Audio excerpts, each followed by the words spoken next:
PS dan DE, dua pelaku pencurian bermotor ini hanya bisa pasrah saat digelandang di Mapolresta Banjarmasin Senin pagi.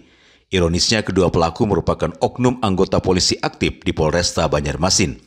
Adapun modus pelaku melancarkan aksinya dengan menghentikan korban di tengah jalan. Setelah mengatasnamakan polisi, kedua pelaku berpura-pura merazia dan mengambil unit motor korban.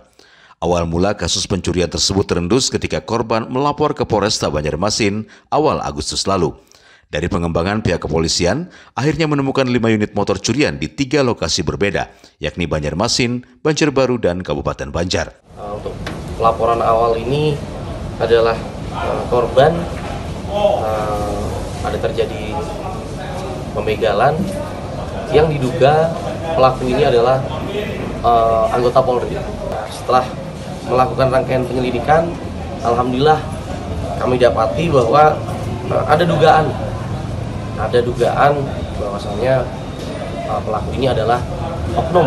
Nah, setelah itu kami kembangkan, alhamdulillah dapat 3 laporan polisi di wilayah Banjarmasin. Setelah kita dapatkan BB-nya juga dapat, pelaku yang kita tangkap persesuaian dengan bukti-bukti yang sudah ada. Alhamdulillah sudah mengaku. Korban ini dipepet, diberhentikan dengan alasan ada perbuatan pidana yang pernah dilakukan oleh si korban. Nah, setelah itu motor dibawa ambil ke Polda. Sebelum tertangkap, kedua oknum polisi ini diketahui merupakan anggota yang disersi dan akan menjalani sidang di Divisi Propam Polresta Banjarmasin.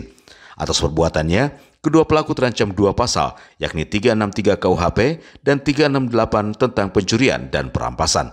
Dari Banjarmasin, Alif Hidayatullah, Kalsel 1net.